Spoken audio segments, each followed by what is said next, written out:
network of academic researchers around the world. The second core function is policy outreach. So we really aim to ensure that this research that is generated can be translated into policy and practice, and that the results of our evaluations can end up in the hands of decision makers. And then the third core function is capacity building. So we lead evaluation trainings and programs like the Climate Action Learning Lab, which we'll be discussing in a moment, to really build the capacity of nonprofit and government leaders to really generate and use evidence and help to really think about how to do evaluations in practice. So these are kind of the three core functions that we use to connect the dots from research to action.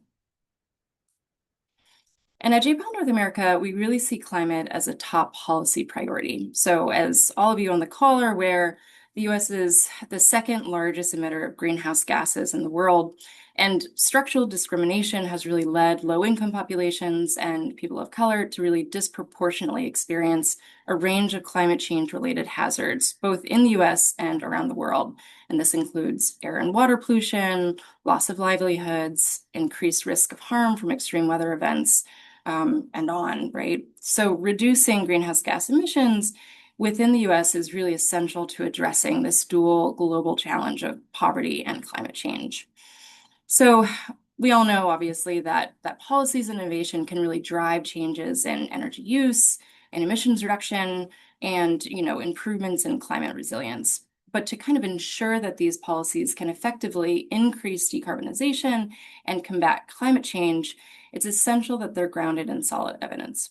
And in the current political environment, with limited, federal commitment to climate programming and investment, we're seeing just an even greater level of participation and real leadership by state and local jurisdictions and private sector leaders to really drive decarbonization and resiliency programming. So we're excited to really be here to support you, the leaders in these efforts, and really kind of work together to test and learn which strategies are most effective in the battle against climate change.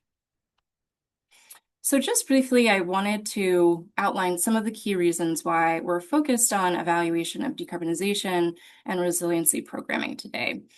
So first, rigorous evidence on what works to reduce emissions is limited, right? So most decisions are often based on engineering projections, which have these built-in assumptions around behavior change that have not been rigorously tested. Second, behavior change we see as a really critical component to emissions reduction and resiliency. So state and local governments and other climate leaders are really experimenting with different types of interventions, and these can involve a range of incentives, designs, and recruitment strategies. But there's still so much that's unknown about really how to structure and target these types of programs to really bring about the intended behavior change.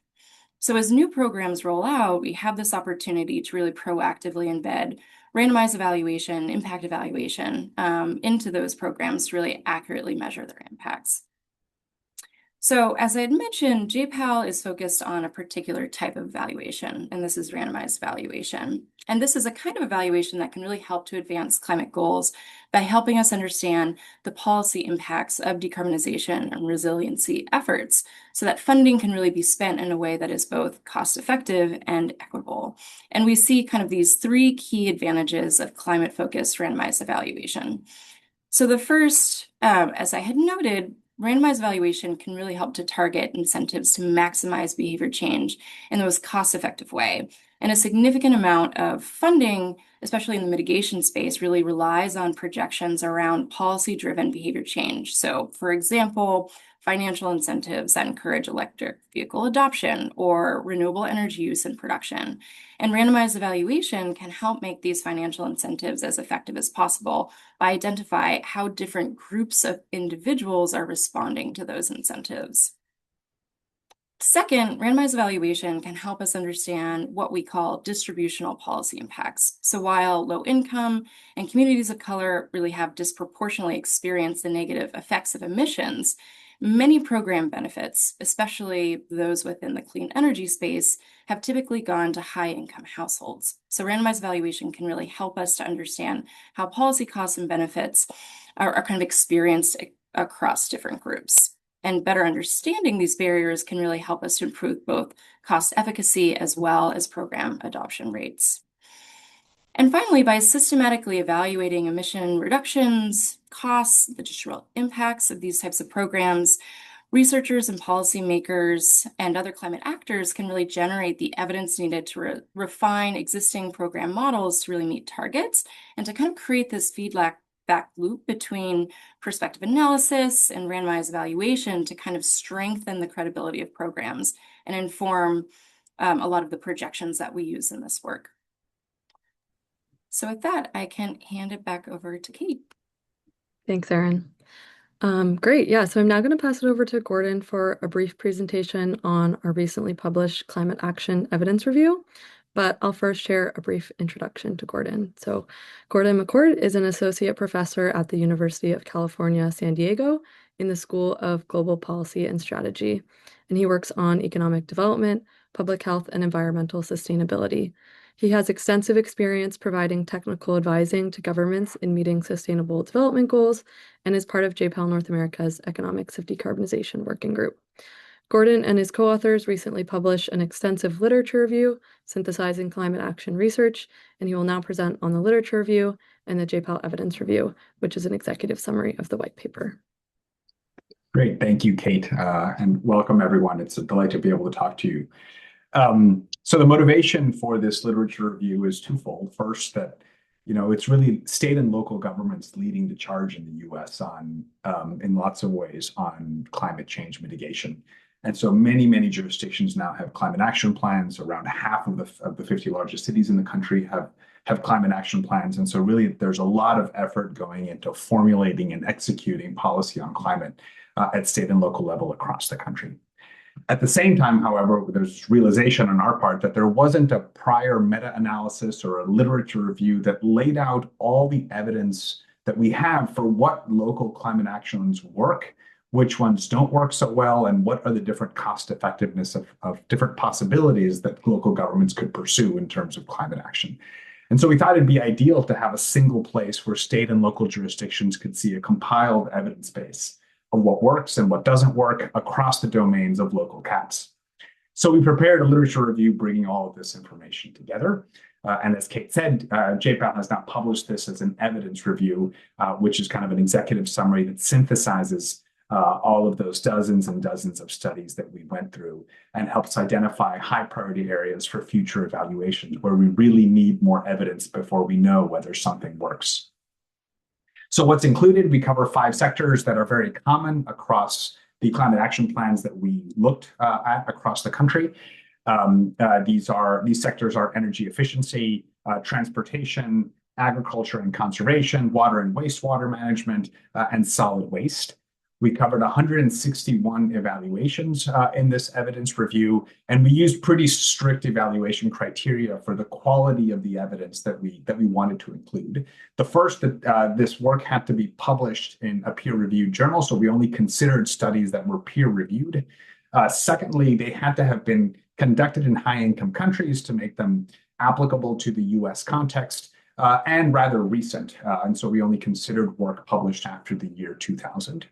And most importantly, perhaps, we only considered evidence that leveraged rigorous causal inference methods, primarily randomized control trials and natural experiments. And so the idea here is to focus on methodologies that really give us confidence that the measurement of the policy's impact is credible.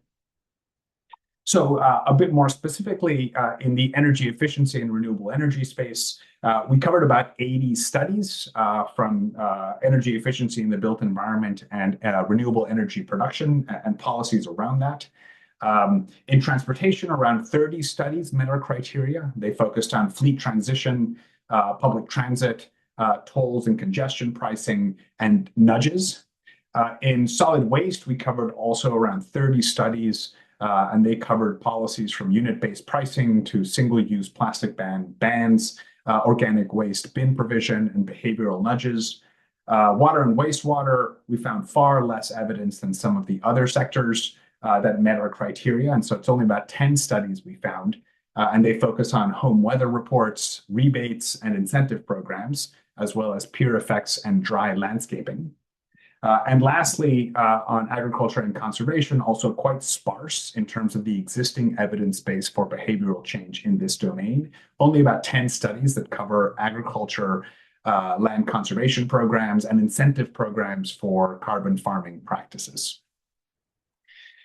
So just to give two examples on the kinds of conclusions that a literature review of the evidence can provide, just want to share a quick example from one from the renewable energy space and a second from the efficiency space. So, jurisdictions might have previously encountered the question, say you're trying to increase adoption of rooftop solar in your community, and you say, well, we have limited funds. Do we use an information campaign to spread the word and prompt households to adopt solar PVs? Or do we, if we're going to do that, do we have any evidence whether information campaigns work?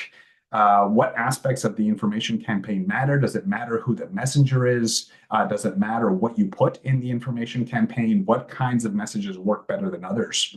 And so there's a fair amount of evidence that's already tackled these questions. And they found that using community ambassadors and social learning approaches were effective in increasing solar adoption.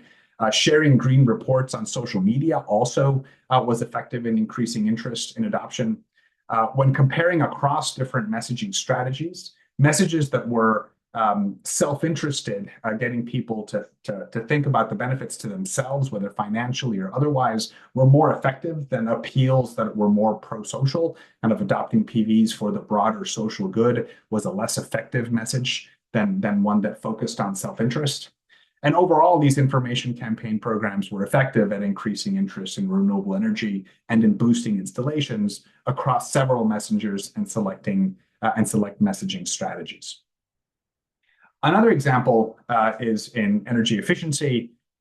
This is an evaluation from the Illinois Home Weatherization Assistance Program, which helps roughly 35,000 low-income households each year cut energy costs and reduce emissions through upgrades like air sealing, insulation, and furnace replacements. So previous research had found that home weatherization upgrade programs often saved far less energy than expected. And instead of just enforcing quality standards, which is what had been done before, these researchers tested whether a performance-based pay could motivate contractors to deliver higher quality upgrades and bigger savings. And so contractors were randomly offered this performance-based pay.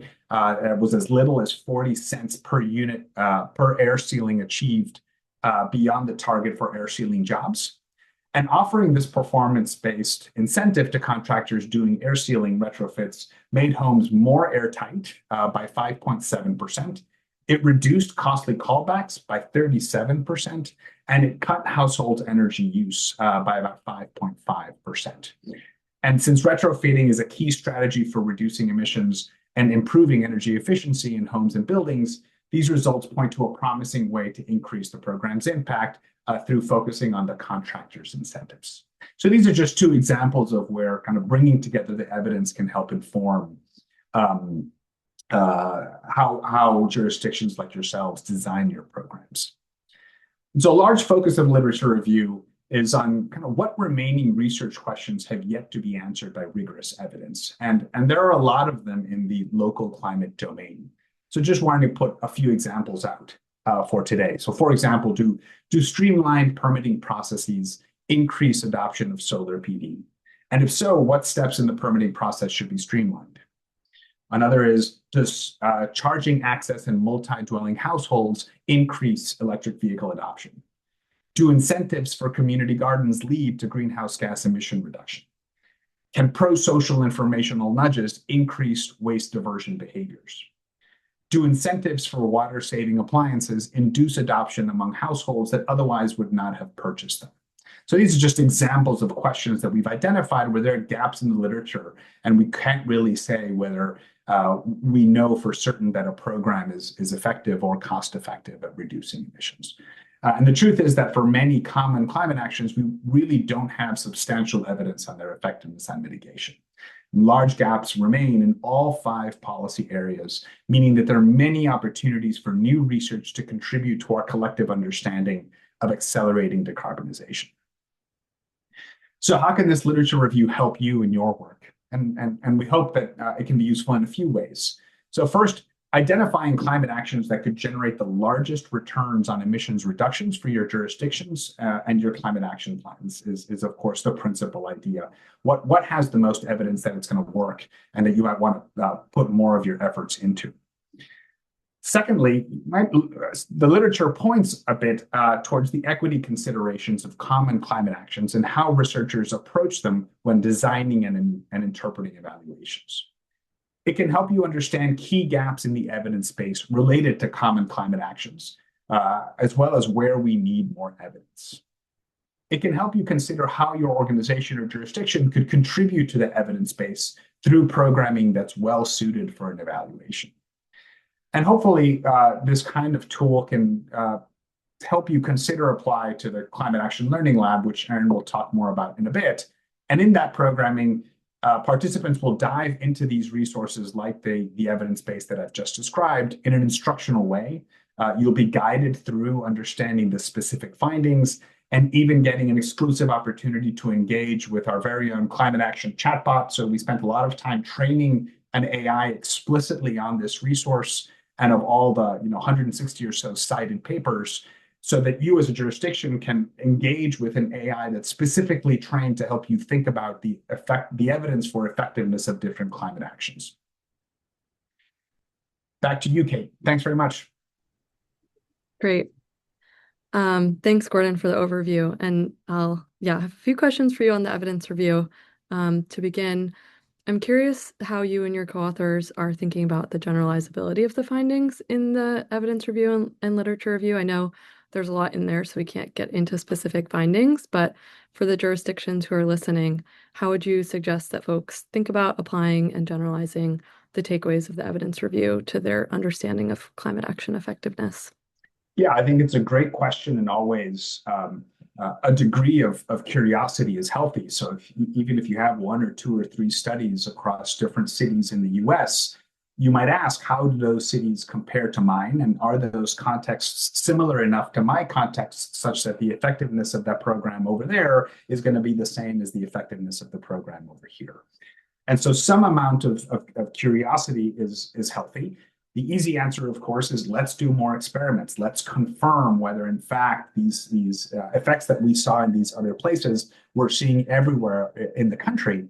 And the more of these, the more evidence that you put together, the more we'll be able to see the contours, okay, across different populations, across different policy contexts, across different income levels. These are how the effects are varying, and eventually we'll be able to characterize kind of the effects overall and how they vary in effectiveness across different contexts in the country.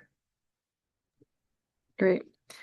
And I know Erin touched on this briefly in her introduction, but I'm curious for your perspective on why behavior change is the kind of the main scope of these papers, and it's so important in mitigation efforts when most people probably think we have projections about a lot of these things, and for the most part know what we need to do to decarbonize our economies. Curious for your thoughts on that.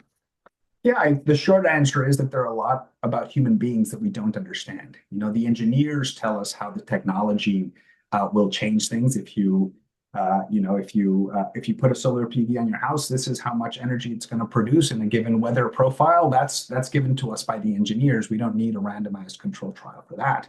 What we don't know is what kind of incentives are enough to help people of certain income levels sign a contract to put a PV on their house, or how do they change in their energy consumption once they have renewable energy in their homes.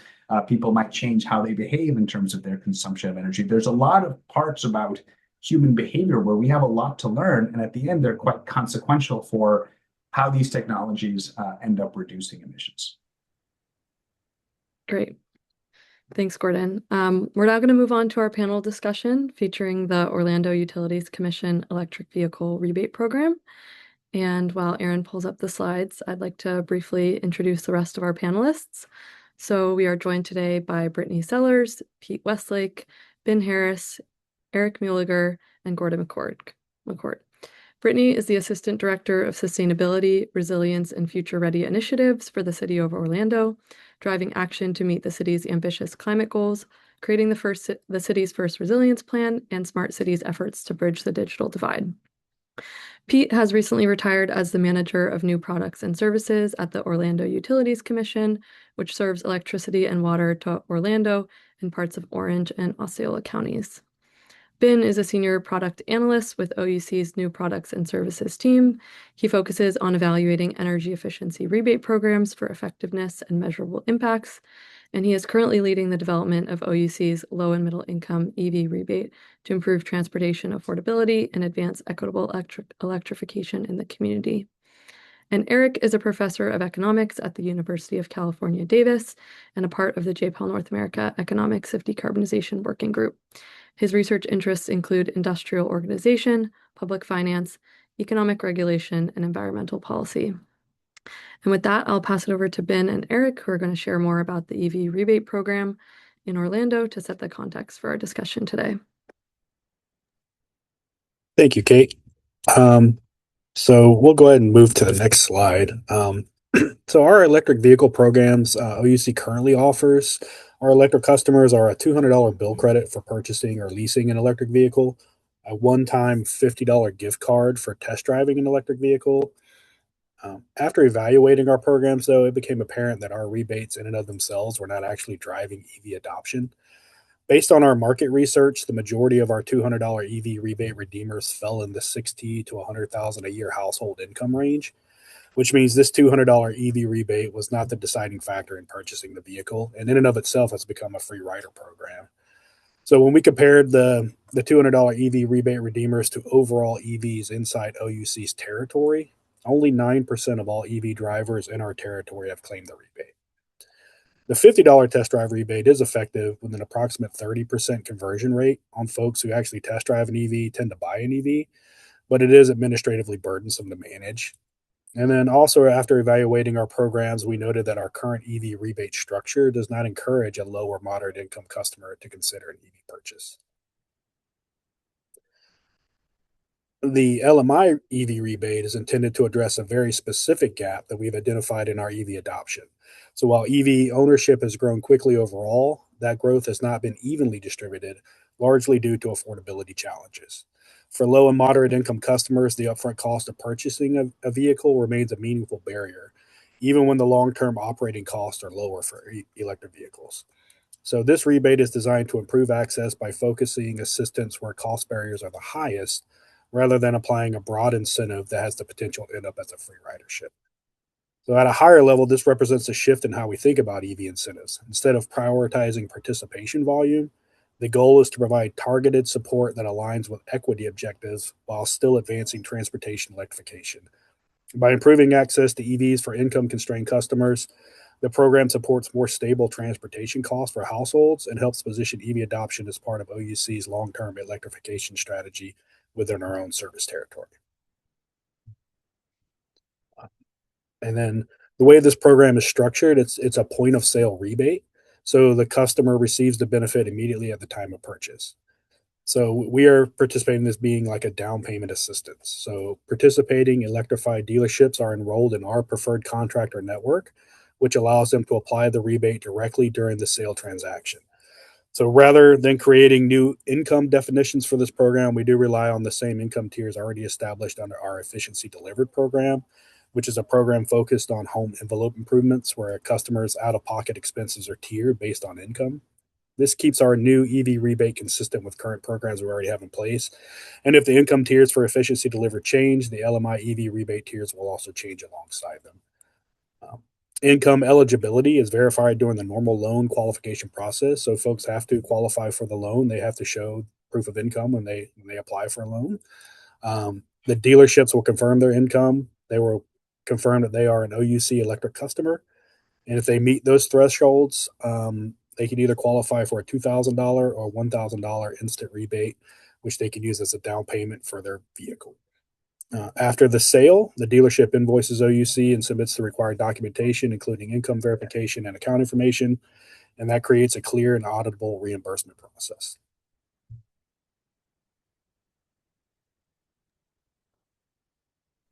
So I'm happy to jump in here and talk a little bit about how we're thinking about the evaluation of this program. Let me just say up front, it's a pleasure to be here, and it's been a real joy to work with the folks at City of Orlando and OUC on this exciting project.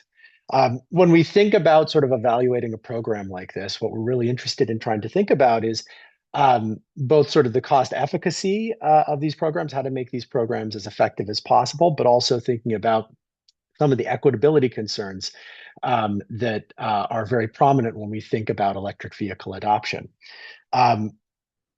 The approach that we're taking here is to really think about two different dimensions that we can potentially sort of influence in order to change how many people are taking up this program. One part of this relates to getting people interested in the program. You can sort of think of this as, if there's a funnel, there's sort of how many people are sort of starting off in the funnel, showing some interest in potentially buying an electric vehicle. And then there's sort of a second part of it, which is really thinking about, once those people are interested, how many of those people end up following through with that purchase and buying an electric vehicle.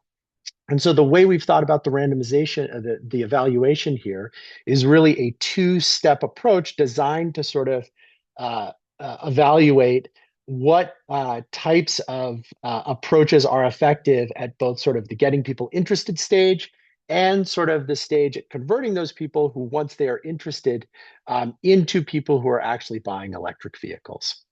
At the first stage, the plan is to use a randomized outreach messaging to 100,000 LMI, low middle income households in the city of Orlando.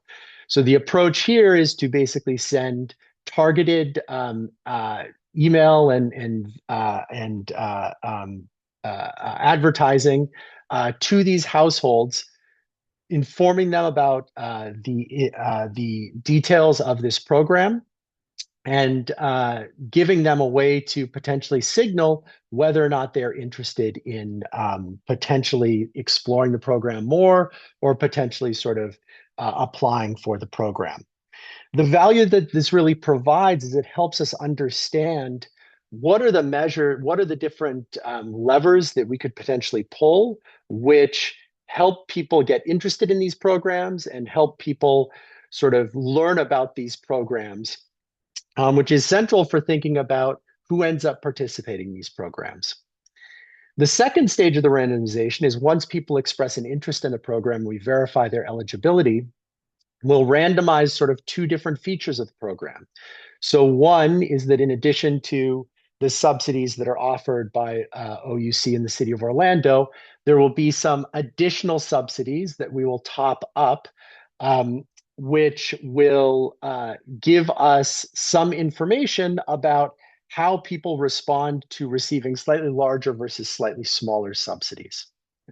The value there is really to try to gain some information about, as the amount of a subsidy changes, how does that affect people's decisions about whether or not to purchase an electric vehicle.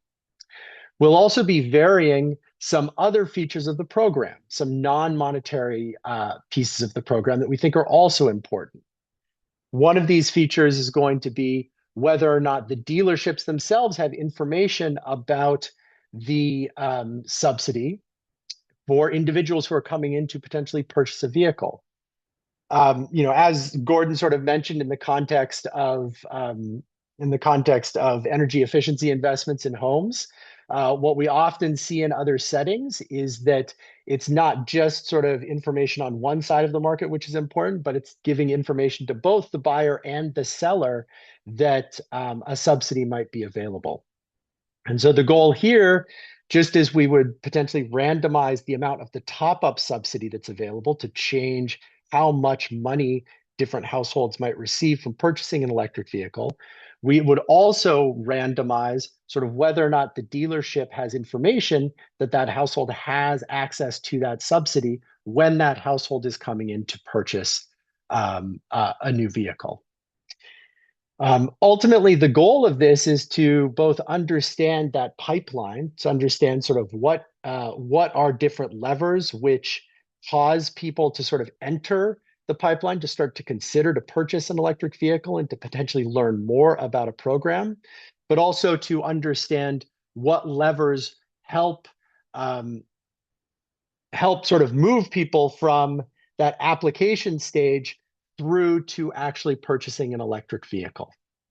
And then ultimately, at the end of the day, by comparing sort of who ends up purchasing electric vehicles and thinking about sort of what their alternative vehicle would have been, we can understand something about how the subsidy dollars translate into downstream environmental and welfare outcomes. Great. Thank you both. We'll now move on to some questions for the panelists, and we have prepared some questions, but also encourage members of the audience to put their questions into the Q&A, and we will hopefully have time to get to them at the end. So we'll start with Brittany. Could you share some of the background on how this research partnership developed and your involvement in the Climate Action Learning Lab? What first motivated the City of Orlando and OUC to participate, and what role did the Learning Lab play in preparing the team for conducting an impact evaluation? Thanks, Kate, and good afternoon, everyone. I would say that in the city of Orlando, we, like a lot of our peers, have very ambitious climate goals, but also pretty limited bandwidth and resources on our team. So if we want to serve as good stewards of taxpayer dollars and also strategic climate professionals, it's really important for us to narrow in and prioritize the most high impact approaches. I often hear the term best practices, and that's kind of a pet peeve of mine because I often wonder if it's best in comparison to what exactly. And even if something is considered the current standard of program or policy design, what about our local environment, our jurisdiction, our local demographics, our built environment could allow for certain elements to be more impactful than others? Often that's really unknown. And I found that many of my peers in local government also know that these questions are important, but they can seem really daunting to address. The process of asking them and going back to the drawing board can feel like you're slowing down momentum, and there's always so much to be done. And if you don't really have a clear indication of this whole effort being worthwhile, you're sort of left, I think, in a kind of pattern of what you've been doing before, as well as saying, well, this seems good enough, and kind of moving forward. Unfortunately, I think in the past, when we have received contact from academic researchers who do have the expertise and the time to help with these issues, it's usually in the form of a last minute grant request, and usually more of a one size fits all approach. And so what we found is that sometimes we rush to make those things happen, but it's less of even really a dialogue. It's certainly not as collaborative. And in our experience in hearing about JPAL, it sounded really, really unique to partner on the Climate Action Learning Lab, where our team could be trained up with the technical expertise, where we're all speaking the same language, which is incredible. And I have not seen another program like that. Also, there was a lot of listening and idea exchanging and narrowing down on the problems, how we were defining them, and what might be an effective approach to understand what does it mean to be effective. And this was just really unique, I think, in comparison to any other collaborative experience that we've had on the research front. And I think it seemed like a no-brainer to at least take part and see what the opportunities were. And it's led, I think, to great effect with our partnership with OUC and the research team. So really grateful for the opportunity, and it stands out. And I think the collaborative nature of it, it felt a lot more like we were being heard, and we got to ask questions in a really respectful manner. And the resources have just been incredible. Thanks, Brittany. My next question is for Pete. I'd love to hear more about the evaluation itself, and how OUC identified EV incentives as a key topic for evaluation. Sure, thanks, Kate. And I'm really glad to be here, and it's nice to actually be caught before the stink of work is gone from me, and I've lost all my marbles, right? So I've been with the OUC electrification program for quite some time, but the $200 rebate that Ben talked about actually predates me, and it's been around for a while. But it is one of our most popular rebates. But as he said, it really doesn't do very much for the buying decision. So we thought we would pivot and take a look at creating a way to make a buying decision for those who need it. So the low and moderate income customers. And quite honestly, we couldn't do what we're doing here with the JPAL resources if it was just OUC. We would set the framework for how the rebate plays out. And if you qualified, you get it. We can't give more to someone and less to someone to try and figure out where the sweet spot is for incentives. I suppose we could, if we did it in a linear fashion, we could redesign the program every 6 months and see how it worked, but it would take us years to figure out what the sweet spot was. So this partnership with JPAL is pretty exciting because we can do a fair amount of work on the front end to find out what levers can we pull to get it to a point where we get a lot of buy-in. Thanks, Pete. And for Erich, Gordon, and Pete, I'm curious to hear more about some of the key design considerations in this study, and also if you could maybe touch a bit on, from your perspective, what you think has made this research collaboration successful. Well, I mean, I can tell you from my perspective, having JPAL do the heavy lifting on designing cohorts and doing the front loading of talking to our customers and designing the messaging, that's huge for us. It's the type of stuff that we can just get busy doing the framework for the actual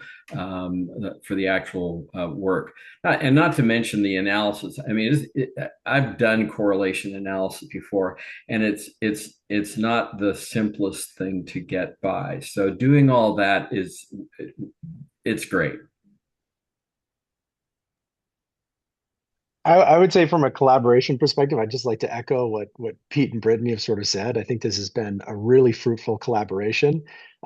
Speaking as someone on the research team who comes to this project, I mean, one of the things I think all of us on the research team have really valued is how much on the ground expertise folks at OUC and City of Orlando have brought to the table. I mean, often when we think about sort of designing an intervention for a particular setting, the details and sort of the details of what's happening on the ground and sort of the partnerships that OUC and City of Orlando are able to bring to the table really add something to both sort of the design of the research to make sure we're sort of like tackling the questions that are important to the stakeholders, but also sort of create opportunities for sort of research questions that we might not have explored had we not sort of understood those details. I think a great example of this is sort of the partnerships that the City of Orlando and OUC have with the dealerships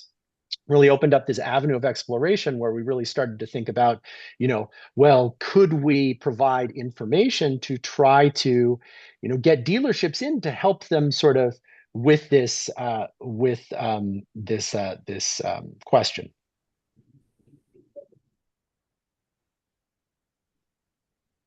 Anything to add, Gordon? No, I think I just would echo what Erich has said and maybe just add that it's fantastic to work with colleagues on the government side and on the OUC side who are genuinely curious, and they're open to the idea that maybe things could be done differently and be done better, and exploring that in a rigorous way is exactly the framework we want to be in, and then be in the collaborative and idea sharing space that Brittany described at the beginning is exactly the symbiotic relationship that you want in this context. So it's worked fantastic, and I'm grateful to those colleagues. Thanks. Yeah, one more question for you, Erich and Pete, and then we have one for Brittany and Gordon as well. So how do you anticipate that the results from this research project can help inform climate action, both specifically to Orlando and then also for the broader US context?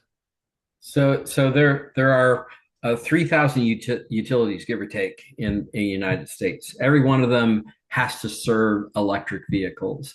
Electric vehicles are a source of revenue for the utilities.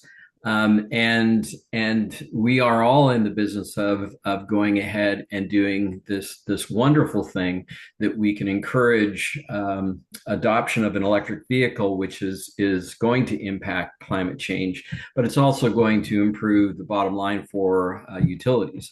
So I don't think you want to see 3,000 designs for this type of program. It just doesn't make sense. So if we can find the sweet spot, I think this can inform, especially the smaller utilities that don't have the resources to be able to do this and get it wrong. I think this is the type of thing that we can provide for them. Yeah, I would absolutely agree with that. I mean, I think when sort of we as researchers think about the value that these projects bring, we absolutely think about the values that these projects bring to our partner in thinking about how to design a program or how to sort of think about a program which is as cost effective and equitable as possible for them. But we also think about sort of the broader takeaways. And I think this project I think has the ability to potentially inform not just sort of how subsidy dollars might affect the decision of whether or not to adopt electric vehicles, but think about sort of the start of that pipeline. If you want to sort of bring people into the program, what are the tools and what are the levers that are most effective to do that? And it's I hopefully going to help us think about sort of whether or not there's some of these other levers that can be effective that we can pull, like potentially sort of working with the dealerships to help when people come in, sort of helping them sort of through that electric vehicle purchase process. So I definitely view this as a project which is going to have specific benefits to our partners in Orlando, but also broader benefits, especially for some of these smaller utilities that might not be able to implement sort of a large scale evaluation of their own. Kate, if I could just add an addendum there. So Yeah.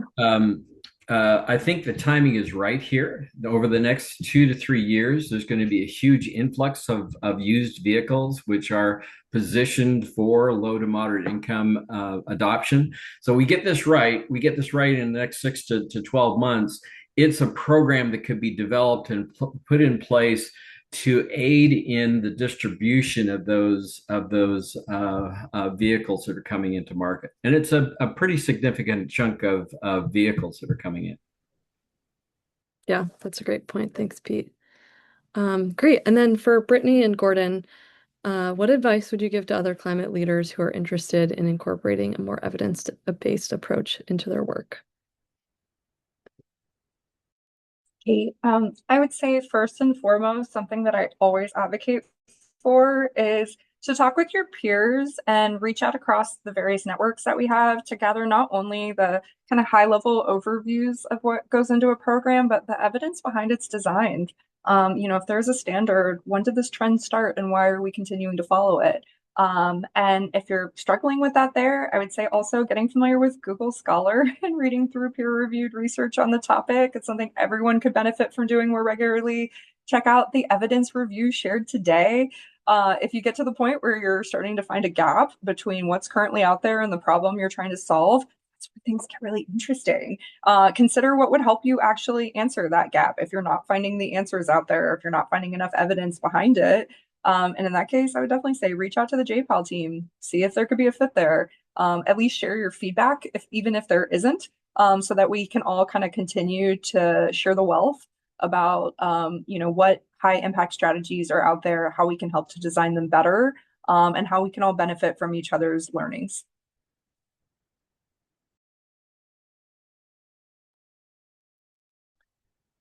Yeah, that's great, Brittany. I couldn't agree more. So I would say,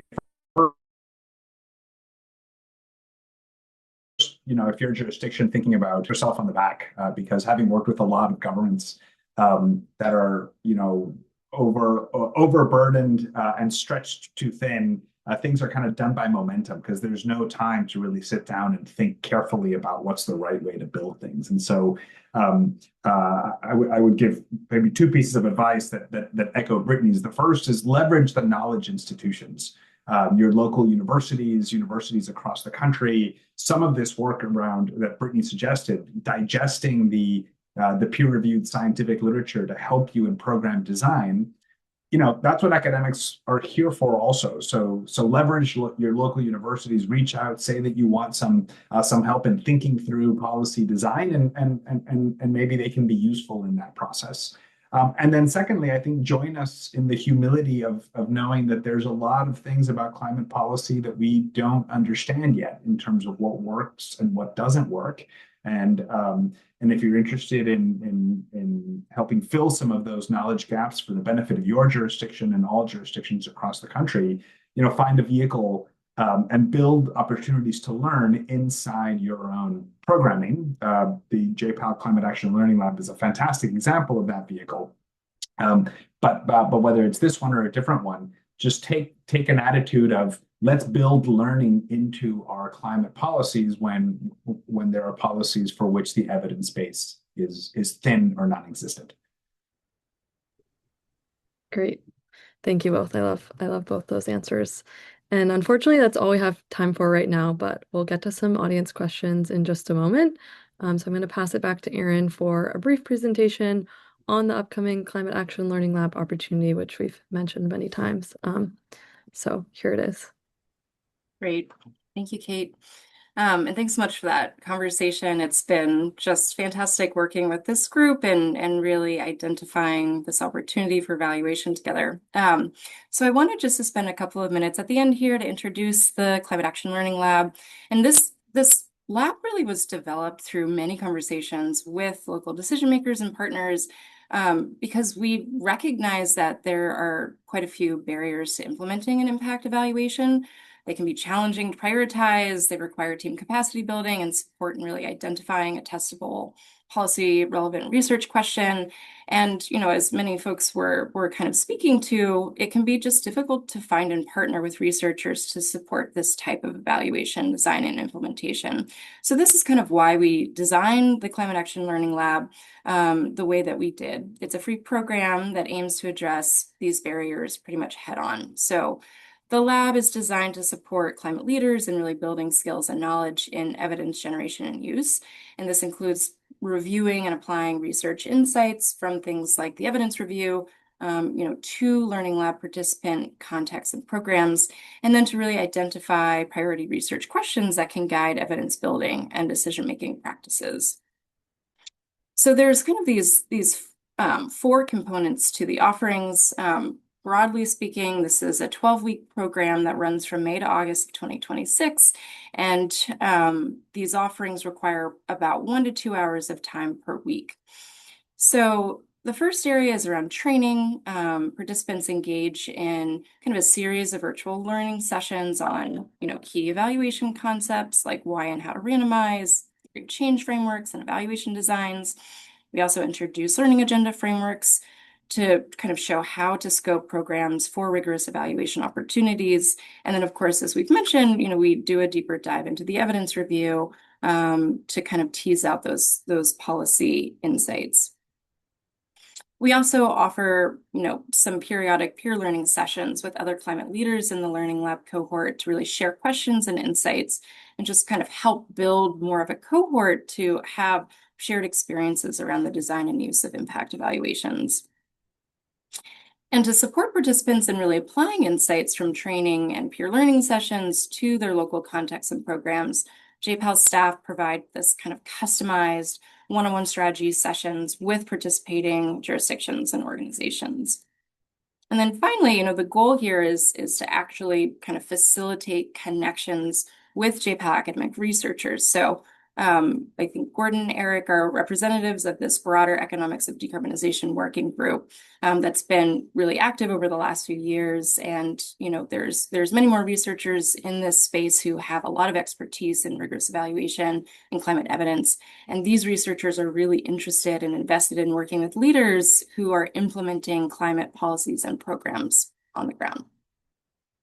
So at the end of the Learning Lab, the goal here is that each jurisdiction and organization will they'll complete kind of this evidence and evaluation playbook to help tease out relevant insights from the existing evidence base. They'll have a set of prioritized research questions, kind of guide the design and implementation of a priority program, and to really build out a strategic evaluation plan to answer a specific policy or kind of priority research question. And then select teams, our goal is to match all of these partners, to actually provide the opportunity to match with researchers in the JPAL network to actually then design the evaluation of that policy or program. And these research teams have the opportunity to apply for up to $400,000 in JPAL funding to implement that evaluation. And then just quickly, I'll mention that JPAL does continue to offer virtual peer learning engagements and opportunities to continue connecting with their cohort. We offer facilitated meetings and kind of opportunities to continue to share out with each other for continued learning. So we are really looking for a range of climate leaders. Specifically, we think this program is beneficial to jurisdictions and organizations that might have a broader climate action plan with a set of programs that they're looking to implement in the coming, few months to the next 2 years. We're also looking for, grant recipients who have a specific program that's come online that you'll be looking to launch shortly, and you could potentially benefit from incorporating an evaluation into that program, along with those that might be applying for funding to launch something new. So I think that the timing for both of those works well. And then I think, this year specifically, we're really also opening the door to climate sector leaders representing utility companies, green tech companies who have new innovations and are really seeking to understand how that program might impact emissions or adaptation related outcomes with US communities. So that's pretty much the overview. We do have a lot of other opportunities to engage. So I just wanted to share that we do have office hours, more information on the website, and the application will be live through March 27th. So with that, I'll hand it back to you, Kate, in case we have any final questions from the audience. Thanks, Erin. So we'll now go to some of our audience questions in our remaining 5 or so minutes. I think we'll start with one that we get from a lot of climate leaders when we first kind of introduce our approach with randomized evaluations that I'll pose to our researchers. Gordon and Erich, either one or both of you, feel free to take this question. But could you share a bit more on how it's ethical to give people different amounts of money, kind of like using the EV experiment as an example?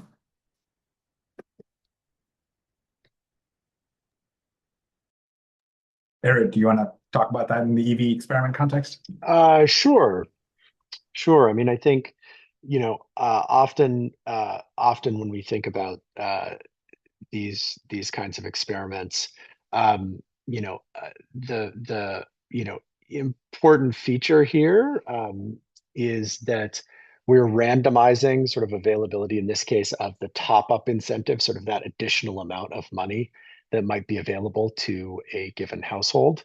We're randomizing that amount because the randomized element of the evaluation is what helps us understand what the effect of that additional top-up subsidy is.